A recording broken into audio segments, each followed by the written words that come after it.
You're tuning in to the Black Hollywood Live Network, featuring news, interviews, and commentary on all things Black Hollywood. Hollywood redefined. From Los Angeles, California, presented by Maria Menounos and streaming live thanks to Akamai Technologies. This is Black Hollywood Live, Fashion 411, featuring the week's roundup of fashion news. Black Hollywood Live, Hollywood redefined. You're listening to Black Hollywood Live. And now, the host for Black Hollywood Live, Fashion 411. Okay. Here's our theme music. Oh, okay, let's go. Turn to the left. You kind of have to pretend. See? Work it out.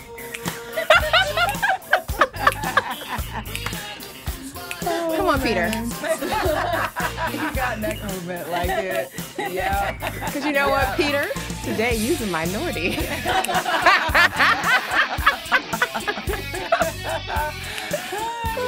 First time for everything. All right, can we start? Yes, go on, girl. All right, hello everybody. If you're tuning in right now, this is Fashion 411 on Black Hollywood Live, your #1 fashion podcast on iTunes, and that's all because of you guys. Yay! And I want to remind you guys to make sure you download us for free on iTunes. Nothing better than free, you know, free.com, as people would say. And we have a very special guest in the studio, and it's just time appropriate because she has a new show that debuted last week, I believe. Yes. The lovely and uber talented Miss Elise Neal is with us in the studio, and welcome, I wish y'all could see how fabulous she looks in person. Just we need body killing shots it on the camera because she is working it. She is killing it, you guys. Wish you could see her, but we're gonna dig in, have some fun with Elise, and now let's just let everyone introduce. Well, everyone would be me and Courtney. The rest of us folks have been here. What's up, everybody? I'm your co-host, Courtney Stewart. I'm your resident shoeaholic, shopaholic, nail lover that's always giving you guys a consumer perspective. Hello, everyone. I'm your host, Diona Vaughan. I'm your former fashion New York City maven, and I got real tired of that, y'all. So I decided to come to LA and bring you guys, like I'd like to refer to it as, from the runway to the real way, because I'm all about looking fabulous on a budget. Yeah. And our lovely Frenchie, she couldn't make it today. Val, but you know, shout out to you, boo. Shout out to you, Val, and maybe I'll try a little French accent, you know, just in your honor. Throw it in every once in a while. But before we get started, okay, so you were doing this test on your nails with this Sally Hansen, and I want to know how long it's lasted. It's been 10 days now, so we tried the Sally Hansen nail gel color. It's been 10 days. It's the new one that's no light, UV light needed. I'm not the best at painting my nails, so there's a few little leaks that are because I'm not talented that way. But as far as chips, I'm starting to recede a little bit at the tips because my nails are pretty long, but I'm not freaking out about chipping yet, and it's been 10 days. But so for I'm holding on. 10 days in drugstore, salon, nail polish? $8.99. I think it's worth it, guys. Can't be mad at that. I think it's worth it. All right, so I'm gonna attempt to pretend to be Val for 2 seconds and do a little gossip. Le show, honey. So le show. What's hot? So you guys know like about this whole Turn It Up campaign. It's the whole voting thing. It's been, you know, all around on the internets, as I like to say. The internet. Well, our lovely First Lady, Flotus, she decided to jump on board with her little turn up version of this campaign, and it's super cute because I think everybody knows she does this Let's Move thing about, you know, being healthy and just eating better for kids in schools. So I wish we could actually play the music, but she's actually holding a turnip and she's singing along, let's turn it up. So super cute. So really, really nice to see that she's sharing that and shooting it all over social media. Nice to see that she's kind of jumping in and having fun with herself. Yeah, so guys, I thought it was cute too. I thought it was very cute. I love it. And I don't know, I could go on and on, but I hate the disrespect that she gets. I mean, you know what I mean? Yeah. Just well, I hate the disrespect they both get. Yeah, but, don't even want to refer. That's another conversation. I know, that's a whole nother topic. Yes, I agree. So, but that's just a great reminder. But they're fabulous. Shout out to Barack and Michelle. Yes. All right, and don't forget to vote, guys. 2.5 weeks, I believe. Exactly. We need rock that vote because you can't complain if you don't vote. True that. All right, so that's my little list show. So, what do you got going on with your outfit of the week. Outfit of the week. This week we were being a little inspired by Miss J-Lo, because Miss J-Lo walked out in the streets and she just, belted up her sweater and a white colored shirt and she made herself an outfit, and we thought, I want to be cute like that, because, you can just put on a sweater and a shirt and make it work. So we looked for some possible options to try to recreate the look that she pulled off here, and you can go to Uniqlo, guys, which is now in Southern California. For those of you guys who are in Southern California and want to look, you can check them out. You can get this cashmere blend gray tunic, and it is on sale right now for $19.90. That was $19.90, guys. And then you can pop over to ASOS and get you a shirt dress with a curved hem, very similar to the one that J-Lo was wearing underneath the sweater, and you can get that for $28. And then if you want to splurge a little bit on your accessories to jazz it up, you can pop and get yourself a red Valentino belt, and you can get that at Last Call Neiman Marcus, because, we always go for a sale. And that was actually on sale for $147. But it's a super nice leather belt with a nice little applique detail. With a whole lot of other yes, stuff you too, will right? have that forever. I'm totally one of those people that, you can invest in some accessories that you're going to have and use for a lot. And for, a mid-priced heel, Mr. Michael Kors has a great cage toe pointed booty high heel for $225. So you can, check that out and see what you want to do with it and make it work. Well, all right. That hemline, though, is... it's short. I was like, go, girl. It's You really short. did just put on a shirt and put a belt and made it work. Squats. Right. Just like that.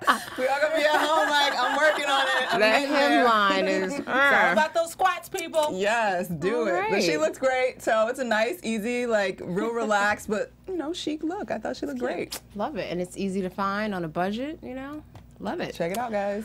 All right, just in time for a little beauty beat. All right, so you guys know there's tons of different apps that you can use. Like Sephora has this really cool app where you can change your makeup and you can see what you look like in different makeup aspects, and haircuts. You can see what you look like with a new haircut, a different color. Well, now there is an app that can help improve your skin, and it's called Skin Better, and it works in a way where you take your picture and then it those high definition kind of things, for lack of a better word, camera exactly stuff. And it allows you to kind of go over your skin and see if you have some skin issues with the sun, melanomas, different spots, moles. So technology has taken us a long way when it comes to beauty. So it's called Skin Better. I'm not sure of the price. I believe it's I have to look it up, but I think it's around $3-4 to download it. But, if you have an iPad, iPhone, any of those tools, that's what you need to do. Take a picture. Speaking of skin, yours looks luminous across the what table. What are you doing with your What skin? are your 'Cause secrets? We would like to look like that.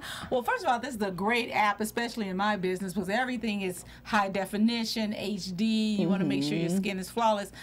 I'm going to shout out my parents and my mama for my great genes that I have, first and foremost. But I'm a Clarins girl. I do all really? the Clarins. I love all the Are Clarins. your skincare products? All of them. Wow. You're the first woman of color that I've ever heard that uses that brand. Really? Really? Yeah. Interesting. I really feel like all of their stuff is really amazing. It works really well. The night creams, the day creams, everything about their toners is really great for your skin. So So you're a person who you only stick to that regimen, Clarins, or do you every now and then use different products? You have a drugstore. Sometimes when I know okay, it's been a long day of shooting, I go old school to just a very cheap, inexpensive scrub, because I know it's going to have high granules. So I'll just do something very inexpensive. It doesn't even matter what brand, to just really get all of the makeup off my face. If I've been working a 20-hour day almost, and it's okay, you've been having this on, they've been caking it on, caking it on. I'll just do this just generic cheap scrub to get it all off. Oh, okay. Well, you heard it here, y'all. You want to have lovely skin like Miss Elise Neal, Clarins. Give Clarins a try. Yes. All right, you guys. So next up, I've been wanting to talk about this for a while, and there's been lots of articles that are back and forth, and another one just resurfaced, and I just said, we got to talk about this on Fashion 411. So the misappropriation of black culture, so to say, in hip-hop. And the first picture we have up is a picture of Miss Kendall Jenner, and she's rocking some, little cornrow braids on the side. And Marie Claire magazine, they actually posted it on their Instagram. They were like, Kendall Jenner, she takes bold braids to an epic new level. And of course, the minute that hit the scene, like people were going nuts because they were like, they're like, "Are you kidding me? Like our people have been doing cornrows from the beginning of time, but you know, you put it on Kendall Jenner." I was going to say something else, but you put it on Kendall Jenner, and suddenly she's taking style to a new, bold, epic level. What do you guys think about that? They should see me at night when I got a hair rag on. Oh, that photo's coming up next. Let me tell you. What do y'all think about this? Well, I mean, I saw this, and you know, listen, I feel like other races have been embracing our braided culture since Bo Derek tried to do it in the 80s. Wasn't that the 80s? Yeah. So we've been having this conversation for years. The bottom line is braids are cute. Yes. And, you know, we definitely did start it, and a lot of us are still rocking the braids, you know? I just feel like, but I don't understand why we're still having this conversation, and I honestly, and I just don't understand why they want to say that all of a sudden that she is just doing something new. Exactly. It's epic. Yeah. I don't get that. Alexis, pull up the next picture because there's another one. All right, so here's some other flack. So you just mentioned do-rags, and here we go. So Prada, on the Prada runways for this past year, they featured models walking down the runway with do-rags, and they also featured the whole baby hair thing. Yeah. And again, it was lauded as, oh my goodness, this is groundbreaking, this is fashion. Meanwhile, so many people, you know, it got heated because they're like, we've been wearing do-rags for years to keep our hair slick, but you know? If I had that do-rag on right now, y'all would have been like, at least take that off. Exactly. Take that off your head right now. We're getting ready to do the Girl, segment. what you doing? You wrap your hair up? Are you trying to lay your hair down before we do the segment? Because you got to take it off when the segment starts. Oh, man. I mean, it's just it just goes back and forth. And there was a magazine, or actually it's a website called 360knobs.com, and they wrote a really interesting article called "The Great Misappropriation of Black Culture in the Fashion Industry." Obviously, it's just too long for me to quote, but here, let me read something. It says, another bone of contention is the constant misuse of the word urban, because that's what ends up happening to describe these new quote-unquote fashion trends. The misuse of the word urban to describe something deriving from black culture. By definition, urban refers to the characteristic of a town or city, but it has since developed into a not-so-code word for black, and it seems that anything preceded by the word urban from the fashion industry will be followed by a bastardization of black culture. Brilliant. And then you see this picture right here, you know, baby hairs and cornrows on us is ghetto, but baby hairs and cornrows on, you know, a 6'2" model walking down a runway is high fashion. Yeah. So, I mean, you know, it's just kind of like big butts became exciting because J-Lo had a big butt, but black girls and their big booties were some over-sexualized, you know, thing in society that just wasn't accepted as something that was beautiful. And I think it just speaks to the fact that just like most industries in this country, we don't have nearly enough brown folks running things and being editors and checking language. Because the bottom line is, I personally, you know, I'll go for the whole imitation is the sincerest form of flattery. I'll accept that. But the people that are writing the language and sort of developing the image through the language need to be informed. And I think it's just a matter of them being not as informed about the other as they should be, and it's unfortunate. Yeah, I just feel like this. It's like I said, there's been years of discussion about what we start that any other culture wants to follow, and you know, I just feel like, you know, like you said, imitation is the highest form of flattery, but at the same time, you know, we're looked at as we're doing something bad. And then other people can do it, and it's looked at as something great. And we, you know, I wish we could figure out why people do that and why that is. Because we have done it forever. We've done this forever. We've done do-rags forever. We've done baby hair forever.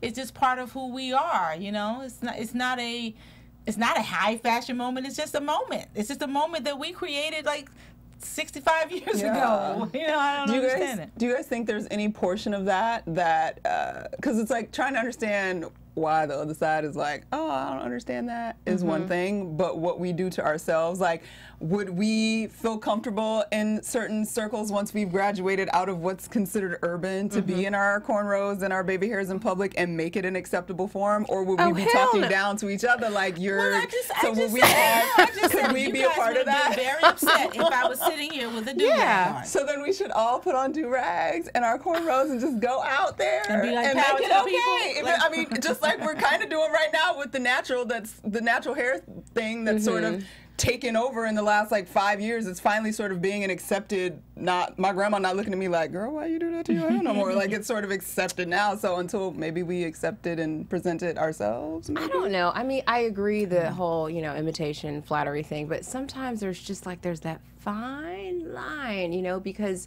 whereas they're probably seeing it as a fashion trend, and once it's over, it's like, oh, you're still wearing cornrows? You know what I mean? And it's just like, it's just like a fine line of like laughing with versus laughing at. And I don't know how I feel. So you feel like they're laughing at? No, I don't think that they're. No. I don't feel like they're laughing at. I guess I was just using that as an example. Yes, they aren't embracing it, but once they're ready to move on to something else, it's just like, But is that a bad thing? I don't know.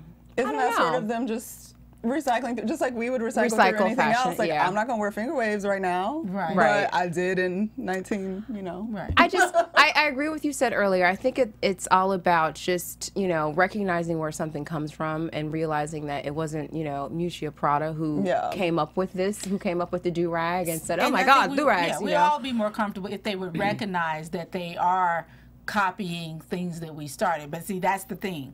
That conversation doesn't get had. That this is an ode to such and such, or ode to how the black culture is. They aren't starting the show with that. They're not doing that. And then we see it, and then we're like, well, wait a minute. But I don't know if it's there's not enough time for that, or they just kind of skip over that. Yeah. But that would be nice. That would kind of make the conversation go away, right? Yeah, and it they would. Open every show knowing that we are going to look at it or notice it and be like, okay, we're embracing your culture by doing this. It's not a stab or something like that. Right. Then we would like let it go, because we're like, okay, we see what you're doing and you're acknowledging that you're doing it. Right. So now we accept it. But then they would have to acknowledge that they would. The brown girls gave them inspiration. Exactly. But see, I think that they don't think they're mad. They're not trying to not say that they are doing it. I don't think that they're purposely not trying to give us that prop.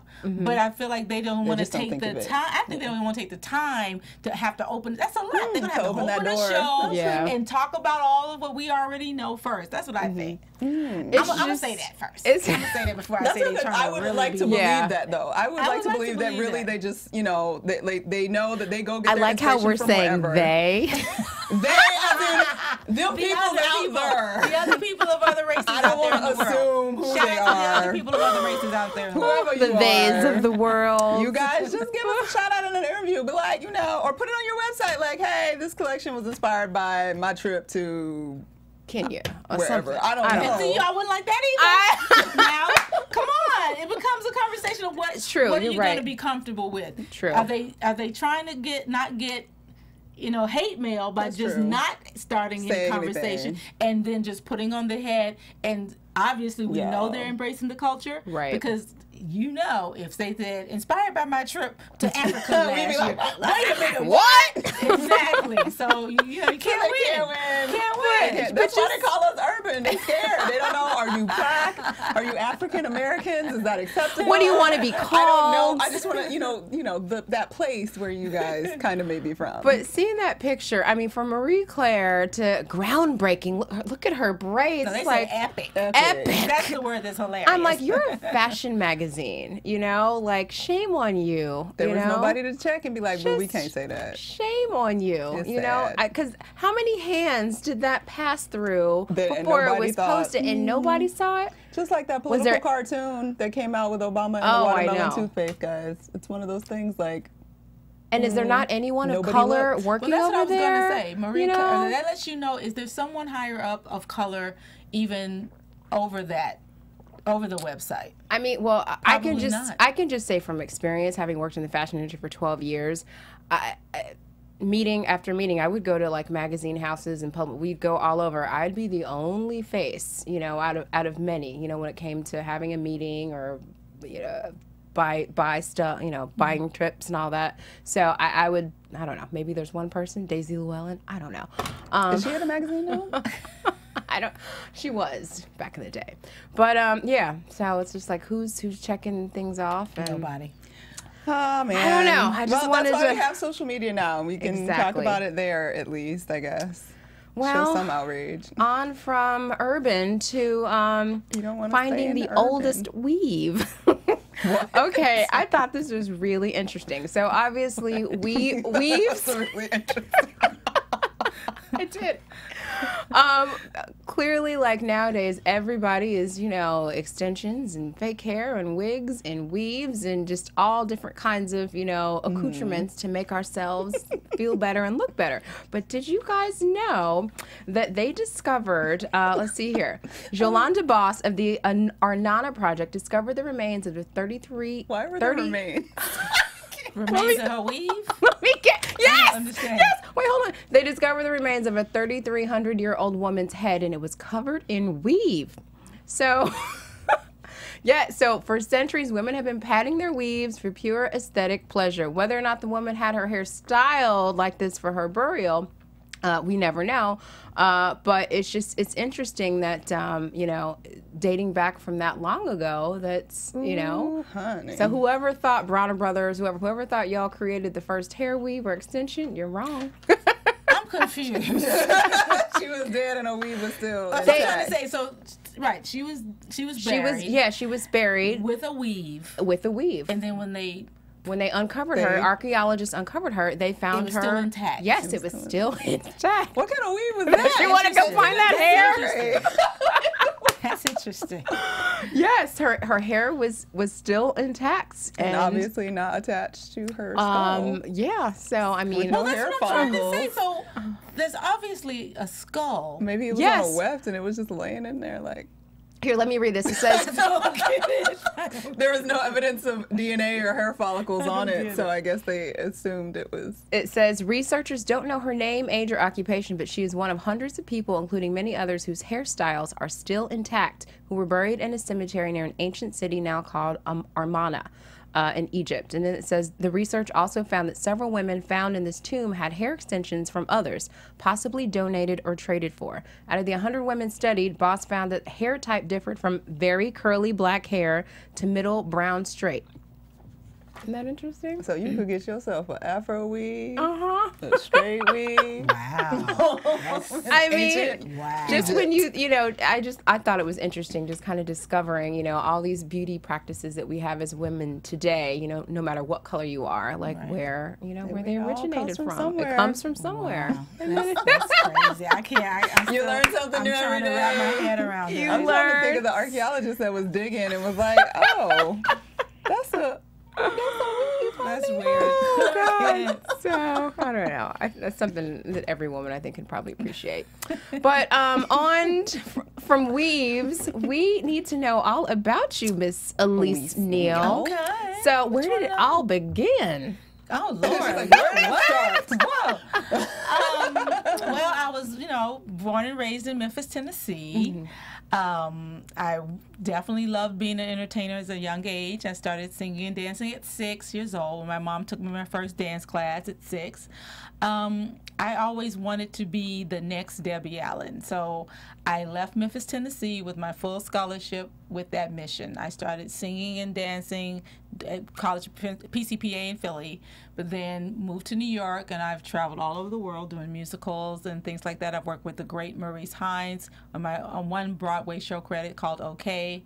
I loved that life, and somebody said, Elise, you're fun, you have a great personality, you should take an acting class. And I said, no, I don't want to. I'm fine touring, and I love what I do, and I don't want to do that. I decided to take the class, and here I am today. Oh, superstar. Do you miss doing musical theater versus, being, on television, I do a film? lot. I mean, and this is a question I'm always asked. That's why I started my little group, Elise and Assorted Flavors. I really just missed performing. I put it together because I just wanted to be able to have women be empowered on stage again. Like, I just missed performing a lot. Something that I love doing, and I always will. So, Do you think you'll make your way back to Broadway? ooh, I don't know. I would love to. You know, I think about it sometimes, but I don't. It's a grind that people don't even understand. It's hardcore. And I'll say that that's what I feel like when people complain about auditioning and stuff like that. I go, why are you complaining? All we have to do is learn a little bit of lines and go in there and do an audition. Now, I used to wake up at 8 o'clock in the morning and stretch or go take a dance class before. Then it's like go to an audition. It's for a musical. There's about 1,000 singers, dancers, and performers. They only want like 5. And then I'm singing and dancing my heart off to get a call back. Okay, now it's 4 o'clock, and then they're going to teach another combination. It's maybe 20 people left, and then we're going to sing. Now it's like 7 o'clock. I'm still there. They still only need 2 at this point. I don't have to do all that anymore. I just drive up. I just drive up. I learn these little bit of lines. I say it. I go home. I get it. I don't. I don't complain. You know what I mean? Like, that's great. Like, it's such a difference to what I used to do every day to get a job. Wow. Makes sense. So talk to us about the Hughleys. What? You don't want to go that far back? I We do. just want to hear a little I just want to hear a bit. little bit, because I love that show. Oh my God, love so that What show. was it like on there? You know, it was fun working with DL. That was really the most fun I had, working with a co-star. He's just hilarious. And when we did the show, he'd never done anything like that before. So it was kind of cool to kind of see him really be the DL that everybody knows and loves, because, you know, he really was green. Like, he really hadn't done a lot at that time. So it was just fun to see that process. I just actually talked to him the other day. It was great. Ooh, stay in touch. That's good. Now, we also got to work with the wonderful Will and Jada on their All of Us series. What was that like? And do you still keep in touch with them at all? Come on. Will is just an icon. You know, Jada's good, but like, Will is just, come on now. It's like, to be able to say that I actually did a show that Will and Jada produced, but also on the show, we had a couple of episodes where Will was like my love interest. And I was like, I remember that. you saw that? I was talking to all my friends like, oh my God, how am I going to do this? Like, oh God, this is not going to know how to do it. Like, I was really flustered. I never get flustered. Because he's such a great guy. I really enjoyed doing this show. That smile shows it all. It was just like, I was giddy. I was giddy the whole time. Now, we know that you are obviously now on Hollywood Divas. And one of the interesting conversations that has come up in these 2 episodes of Hollywood Divas is the idea of the reality star versus the trained, hardworking actress and the problems that reality TV have brought on. What made you okay with going into reality TV? Well, I decided to do Hollywood Divas, first of all, because it's the show about actresses. I'm one of those. So that's what for me really was the draw, was doing something in my comfort zone. Not necessarily like, okay, we're gonna get together, we're gonna have tea, and we're gonna talk about stupid stuff. Like, that really wasn't, I would never do anything like that. It was really about a show that was gonna have individualized stories about each woman, and then come together and do a project. And I felt like my fans, you know, I've been doing this a long time, and they just don't really know me a lot about me. So I thought it'd be an opportunity for me to get people to understand me, where I come from, things like that, do the project, and that's really kind of, really was that simple for me. Were you, just with all the reality TV that's out there, the Housewives franchises and all that stuff, were you kind of a little nervous about, you know, all right, how am I going to be portrayed, even though you know you want your fans to hear your story and understand who Elise is? Were you afraid maybe that wasn't, you know, going to happen that way? Well, I'm a fan of reality TV, first of all. And, you know, Carlos King is somebody that I watch all his shows. So I thought, you know what? It may get sticky, but I see it. I've watched it. I know what it's about. I am me all the time. I always tell what I want to say. I do what I want to do. I don't feel like there's anybody on this earth that's going to take me out of that character at this point in my life. So I was comfortable. I was comfortable every day. I don't like the fact that I can't control the edits. Right. I mean, but that is what it is. And so I have to accept that. and move on with that. But I really love what Carlos has been able to do with reality TV and do some great programming. And I thought, you know what, if I'm going to do it, I want to do it with other actresses. And I wanted him to be the person that I do it with. All right. What's your favorite reality show program? Oh, a lot of them, but I'm sorry. That Love and Hip Hop Hollywood. That Love and Hip Hop Hollywood is so bad, but so good. No, why are we compelled? It's like a train wreck. It's like I have to see it. Every time they start a new one, I'm not going to go there, and I go there every time. I know. And then I like all the shows like, what's the one that's on Bravo with the LA listings? Millionaire Listing. I love that. That's probably second. I love probably those. my second one. Yeah. Yeah. That's a strange world. It's just, like with the Love and Hip Hops and of the world, and it's just like once you get to that reunion show, same thing with like the R&B divas. Just don't fight. I'm never gonna. But it's just like at the same time, that's what compels us to watch these things. It's like okay, it's just something for me to sit there and watch and just not think about anything, and that's what I do when I watch it. Definitely works for the mindlessness. Now, are you guys done shooting for Hollywood Divas for the season? We've been done for about 3 months. Okay. Now, do you feel happy with the end result without obviously giving away And I'll anything? say this, the end result is great. I felt happy. Cool. Honestly, I felt happy every day. I knew I wasn't going to do or say anything that I was going to be sorry about because that's just not my personality. I'm very positive every single day. I've never lived my life in a negative space. I just feel like if people want to take it the wrong way, then I can't help that. Right. You know what I mean? I've never felt like I went home any day that we shot that I was like, ugh, I shouldn't have done or I shouldn't have said that. And I was happy with that. I went in every day, like, this is a true story. Before I get out the car or we start shooting, I would be like, okay, I'm not going to call anybody a bitch. And I'm not going to curse anybody out. And I would just say that to myself every day. I never did. Good for you. So didn't sleep to ask once. me, I slept good. I slept good. I mean, the only time I get a little turned up is my own personal problem with something. But other than that, I'm good. Now, did you have a relationship with all your castmates before you guys got started? Did you guys know each other? But what's crazy is, this is okay. I'm gonna say, I feel like people are watching the show, but nobody's listening. Because I feel like we said that in the first episode. Like I feel like people thought that maybe me and Golden knew each other. We sat there and we said, I kind of know you from auditions, but I don't. We said it in the first, but I don't know you. We said it in the first episode. And the only person I knew going in was Paula. Like I've known Paula forever.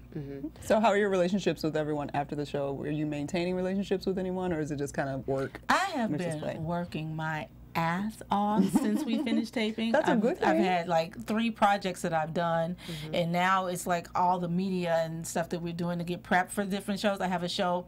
Of course, Hollywood Divas, but then I have a show called Fright Night Files this October 8th. October 18th, this Saturday on TV1. I'm in the Aaliyah movie. I've been going from project to project to project since literally from the day we wrapped, I didn't even go to the wrap party. I was already gone. I was already working. That's fabulous. That's what you're here to do. That's exactly what I wanted. So, I actually have hung out with Golden maybe once or twice, but I haven't been home a lot, so. I think people have a perception that, like with Black Hollywood actresses, that everybody knows because it's so small. I think there's that perception out there. Absolutely. So LA is vast. First of all, everybody knows you got Hollywood, and you've got the Valley, and then you've got all these different areas. It's not that close together. True. And with traffic, we sure ain't trying to go nowhere. So. We do what we can when we can, but it's not that easy. All right. Well, is it time for our little game? Time for our fun game. We're gonna have a little reality star game because we know that you love reality shows. Oh God, I'm gonna mess it up. Wait. We're gonna make sure it's okay. So we're gonna test your reality knowledge. So based on their fashion, based on their fashion, and based on their silhouette. So who's in the picture? Can you guess? Oh Lord, that one's actually hard. I may not say the names, but it looks like 2 girls from Shahs of Sunset. Ooh, you couldn't be more wrong, but that's a good guess. It's a great guess. But yeah, that's a good Okay, guess. reveal, Alexis. Tiny and Shakina. But it looks like Yeah, that definitely looked like Mercedes and I don't know who Gigi else. or something. Yeah, Gigi that's would her have got a And they little have their thicker. new show, Tiny and Shakina's Weave Trip. That show's so funny. It's just, I haven't saw it. Is it on already? Oh, it's on. It's It's on. hilarious. It's hilarious. Shout out It's to just- Tiny. I love her. Yes. She's doing it. Good All laugh. right. Who we have up next? Who do we think this one is? That's a person? She's standing in front of a car. That's definitely that Shaw's a Sunset girl.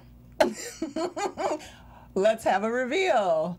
Oh, we can't see her. her You can look face. at the camera Oh, over here and right see here. it. Can It's you see? actually Jocelyn Hernandez. The Hey, baddest puta. Jocelyn. Yes. All right, next up. Why does it get cut off My on bad, this TV? Jocelyn. Who do we think this one is? This is a reality star? Reality star. Yep. It's one of those housewives of Beverly Hills. That is an outfit that would have made you think it. But it is Claudette Ortiz from TV1's R&B Divas. I'm not good at this. I'm not good at this.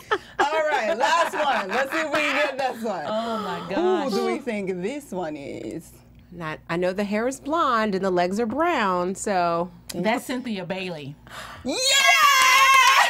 Cynthia, I'm tell you why I know that because I follow her on Twitter. I knew her hair was Yes. Love me some Good Cynthia. job. Love me some Cynthia. And her Instagram. Ding, ding, ding, ding. Yeah, she is one of our favorites. All right. Well, I got one. You got one? What was that, 4?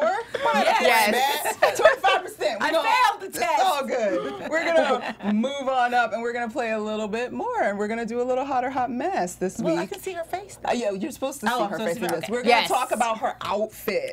So okay. first up, we have Miss Tracee Ellis Ross this week, and she attended the Hammers Museum 12th Annual Gala in Westwood, and she was rocking this Bottega Veneta color-blocked cream and black and orange dress. So just so you know how this works, it's Hot or Hot Mess that we go around the table, we kind of can break down the outfit, discuss, and then we discuss it and decide if it's hot or a hot mess. I think it's hot.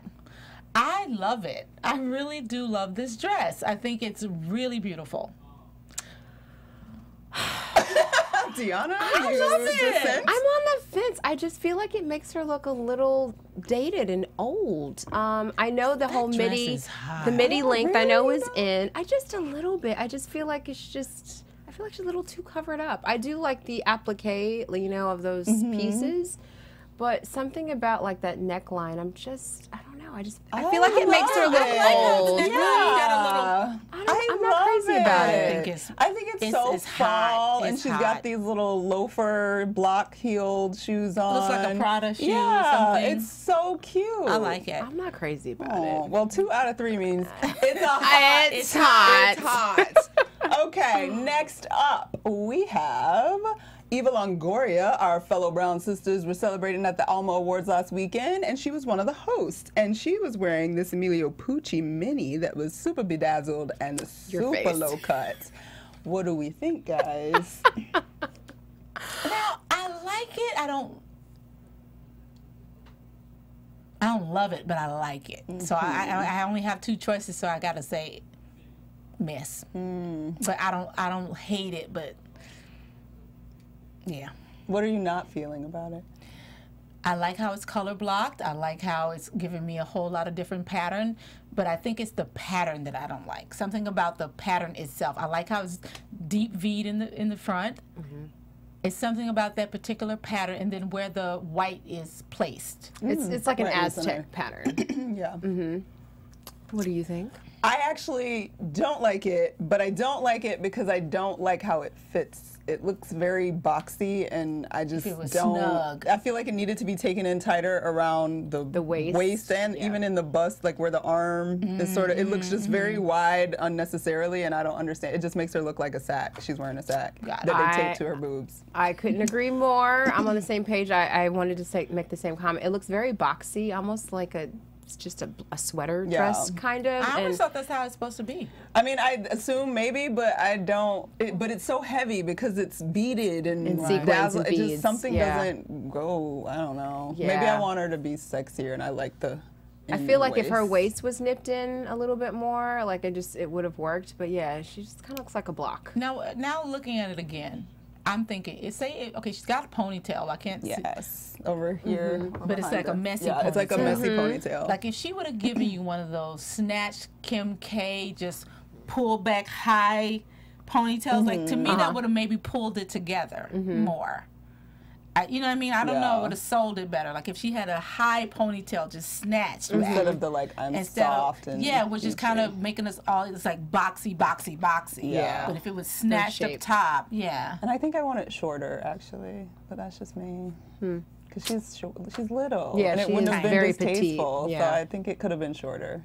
Oh, well, you tried. Right. But also at the Alma Awards this past weekend was the lovely pregnant Zoe Saldana. And we haven't had a chance to talk about her pregnancy fashion, but she was rocking this beautiful silk red plunging V-neck asymmetrical tealing dress and ankle-strapped stiletto sandals. hot. I mean, she's pregnant, so. I mean, you can not like the dress if she's pregnant, but I think she's beautiful. Yeah, I think she's gorgeous. Her pregnancy style has been awesome. I loved Yeah. everything she's been wearing since she's been pregnant. I like seeing a couple of extra pounds on her, and she looks great. Yeah.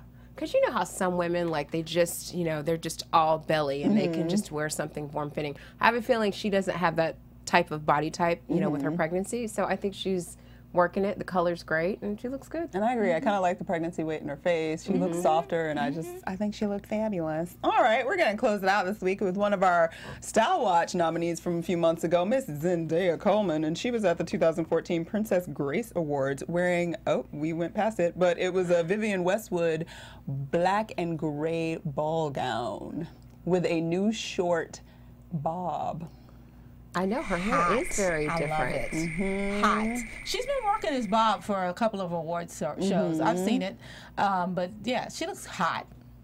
I'm trying to figure out, like, is that a big, like, flower or something on the dress in the It's some middle? kind I can't, of like 3D piece kind that's of on thing. there. Like from any of the pictures, you can't really tell if it's completely separate or if it's just part of. But the applique is all over the bottom of the skirt. I would assume there's a little something extra there.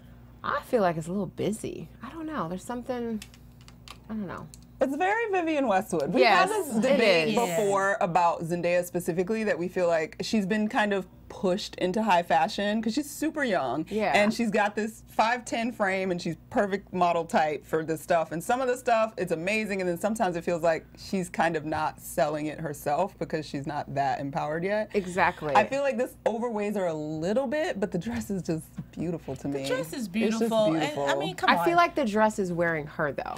I don't think so. I think she's rocking that dress. I feel like, listen, they've had what like Emma Stone was like young and they threw her out there. It's the same thing. She's young. The designers love her, so they're giving her these options.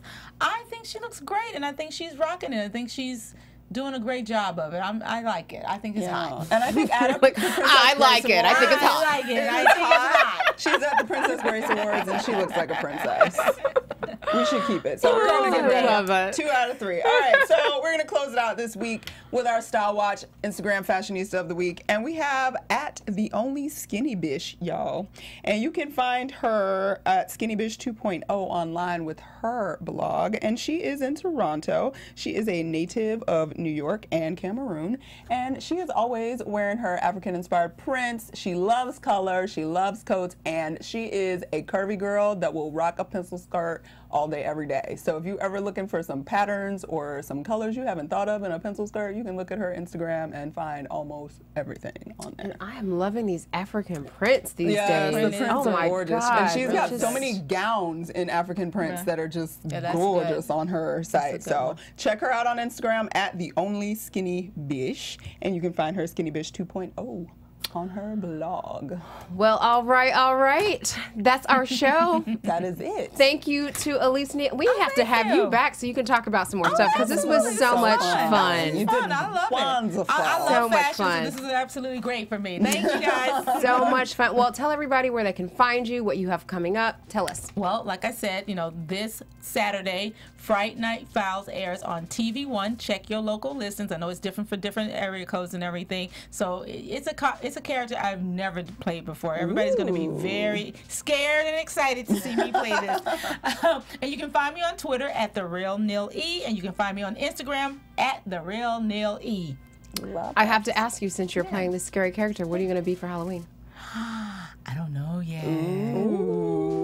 All right. That's a great question. We'll have to find a picture of you, and we can. You'll have to post it on Instagram. Instagram. Post it, yes. We'll follow it. We'll Absolutely. find I it. don't know. Where can we find You you? can find me on Twitter and Instagram at Stewart Starlet, and don't forget to follow us on Twitter, BHL Fashion 411, and Instagram. And you guys can find me on Twitter and Instagram at It's Me, Diona V. Thanks, guys. We had a lot of fun today. We'll see you next week. Don't forget to download the show on iTunes. Bye. Peace. Bye, people. From producers Maria Menounos, Dario Kristen, Tiana Hobson, Kevin Undergaro, and the entire BHL crew, we would like to thank you for supporting Black Hollywood Live, the first online broadcast network dedicated to African American entertainment. For questions and comments, contact us at info@blackhollywoodlive.com. Like us on Facebook, tweet us, or Instagram us at BHL Online. And I'm your BHL announcer, Scipio. Instagram me at Planet Scipio. Thank you for tuning in. Hollywood Redefined. The views expressed here are those of the hosts only and do not necessarily reflect the views of BHL or its owners or principals.